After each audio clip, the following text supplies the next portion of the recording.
እኔ እኮ ውስጤ ባዶ ነው፣ አፌ ነው እንጂ ውስጤ ባዶ ነው፣ ለዚህ ነው ያስቀየምኩ፣ ይቅርታ የሚሏችሁ ሰዎች ገጥሟችሁ ሊሆን ይችላል።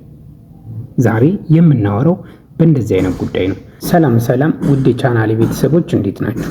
ዛሬ በአንገብጋቢና አንድ ትክክለኛ ሁሌም ሰው ሊያውቀው በሚገባ አንድ ጉዳይ ላይ መጥቻለሁ። ይህም ሰዎች ሰውን ካስቀየሙ በኋላ ንግግር በቃላት ሰውን ካስቀየሙ በኋላ እኔ አፌ ነው እንጂ ውስጤ ምንም ነገር የለም፣ ውስጤ ንጹህ ነው፣ አፌ ነው እንጂ ይቅር በሉኝ ብለው የሚጸጸቱበትና ሰውንም ይቅርታ የሚጠይቁበት ነገር ግን ሰውን ካቆሰሉና ካስቀየሙ በኋላ የሚገልጽ ሀሳብን ይዘን መተናል። እንግዲህ ከላይ ለመጥቀስ እንደተሞከረው ሰዎች ለምንድን ነው በመጀመሪያ ደረጃ ለምን የማይሆን ቃላትን ይናገራሉ?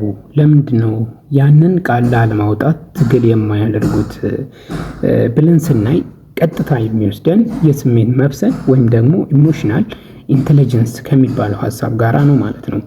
ምንድነው እሱ? ኢሞሽናል ኢንተለጀንስ ማለት ከቁጣ ሊሆን ይችላል፣ ከተለያዩ ስሜቶች ላይ ሊሆን ይችላል። ብቻ ስሜት ከሚባሉ ነገሮች ራስን መቁረጥ፣ ራስን መግታትና ቆም ማለት፣ ዝም ማለት፣ አይምሮን ለተወሰነ ደቂቃ ያክል ዝም ማስባል መቻል፣ ከአፍ ጋራ ያለውን ግንኙነት መቁረጥ መቻል ማለት ነው። ኢሞሽናል ኢንተለጀንሲ ያንን ማድረግ ከቻልን ከአፍ ጋር ያለንን ግንኙነት ማስቆም፣ ለተወሰኑ ሰከንዶች ማስቆም ከቻለን ይህንን ቃላት ላንናገረው እንችላለን ማለት ነው። ስለዚህ ነው ኢሞሽናል ኢንተለጀንት መሆን ወይም ደግሞ በስሜት የበሰሉ መሆን የሚጠበቅብን። በኢሞሽናል ደረጃ በስሜታችን የበሰልን ሰዎች ደግሞ ትልቁ ከኛ የሚጠበቀው ነገር ምንድነው? እሱ መረጋጋት መቻል ነው። መረጋጋት መቻል ማለት ዝም ማለት፣ ለተወሰነ ደቂቃ ዝም ማለት። ኦፍኮርስ ሰው ያስቀይመናል፣ ያናድደናል። በተለያየ ስሜት የተለያዩ ስሜቶች፣ የንዴት፣ የቁጣ ስሜቶች፣ የቅናት ስሜቶች፣ የተለያዩ መጥፎ ስሜቶች የምንላቸው እነሱ ስሜቶች ሊሰሙን ይችላሉ። በተለያዩ ምክንያቶች በምናያቸው በምንሰማቸው ነገሮች እነዚህ አይነት ስሜቶች ሊያድሩብን ይችላሉ። ነገር ግን እነዚህ ስሜቶች በሚያድሩብን ሰዓት እኛ ምንድነው ማድረግ ያለብን ነው ትልቁ ጥያቄ።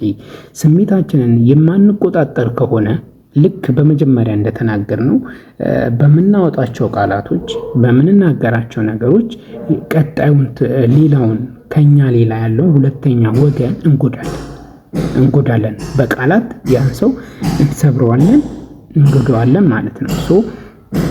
እኛ ምንድነው ማድረግ ያለብን? የመጀመሪያው ሀሳብ ማድረግ ያለብን ነገር ምንድነው? እሱ ዝም ማለት። አንደኛው ሀሳብ ምንድነው? እሱ ሳይለንስ ነው፣ ዝምታ ማለት ነው። ዝምታ በጣም ወሳኝና ወሳኝ ፓርት ነው። ዝም ስንል ለተወሰነ ሰከንድ ዝም ስንል ጭንቅላታችንን የተቆጣጠረው ያ ስሜት ከአፋችን ጋር ያለውን ግንኙነት አቆም ነው ማለት ነው፣ ገታ ነው ማለት ነው። በውስጣችን ትልቅ ጩኸት ይፈጠራል፣ ትልቅ ረብሻ ይፈጠራል። ነገር ግን ከአፋችን ጋር ያለን ነገር አስቆመነዋል። ያ ማለት ለተወሰነ ደቂቃ ቢሆን ዝም አስብለነዋል፣ ያንን ነገር አልፈነዋል ማለት ነው። በእንደዚህ አይነት መንገድ ስሜታችንን ማኔጅ ለማድረግ መሞከር እንችላለን ማለት ነው።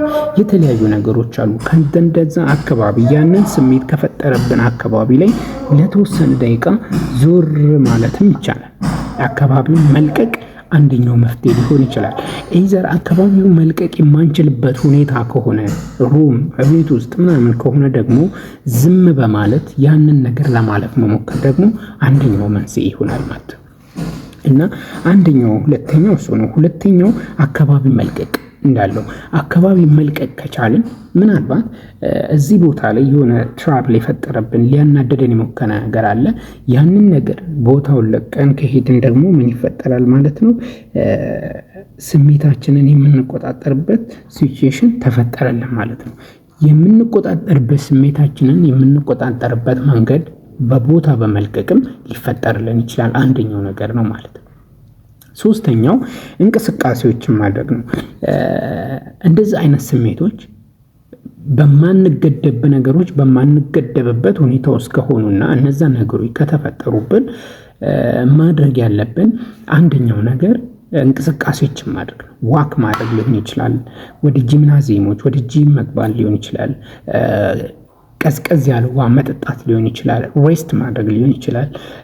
ብቻ በተለያየ መንገድ አይምሯችን እንቅስቃሴ እንዲያደርግ በማድረግ ከነዛ ሀሳቦች ነፃ መውጣት እንችላለን ማለት ነው እና አንድን ሰው በቃላት ከተናገርነው በኋላ እኔ እኮ ውስጤ ባዶ ነው፣ ውስጤ ንጹህ ነው፣ ምንም ልጎዳው፣ ላናድደው፣ ላስቀይመው ፈልጌ አልነበረም፣ በስሜቴ ነው ማለት የለብንም። ምክንያቱም እነዛ የሚወጡ ቃላቶች በጣም ከባድ ጉዳትን ሰው ላይ ሊያደርሱ ይችላሉ። በስነ ልቦናው ብትሉ፣ በአካል ብትሉ፣ በአስተሳሰቡ ላይ ብትሉ ከባድ ተጽዕኖ ያሳድራሉ። አንድን ሰው የማይሆን ቃል ከተናገርከው በኋላ ምንድነው የሚባለው? ተረትም አለ። ሰውን ምንድነው እሱ ቃል ምን የለውም ምን ያደርጋል፣ ብቻ ተረቱ ስለጠፋብኝ ነው። እና አንድን ሰው በቃል ከምትናገረው ይልቅ በዱላ ብትመታው የተሻለ ይሆናል። ምክንያቱም ዱላ የተወሰነ ያክል ህመም ይፈጥርብሃል። ከዛ በኋላ ህመሙ ይሽራል፣ ትረሳዋል። ነገር ግን ቃል ግን በአይምሮ ውስጥ የሚቀመጥ አንድ ነገር ነው፣ ከባድ መርዝ ነው። ሁሌ የሆነ ነገር በተባለ ቁጥር ያ ቃል ትዝ ይላል፣ በአይምሮ ውስጥ ያስታውሳል። እና መቼም ይቅር ሊልህ ይችላል፣ ዝም ሊልህ ይችላል፣ ላይቀየምህ ይችላል።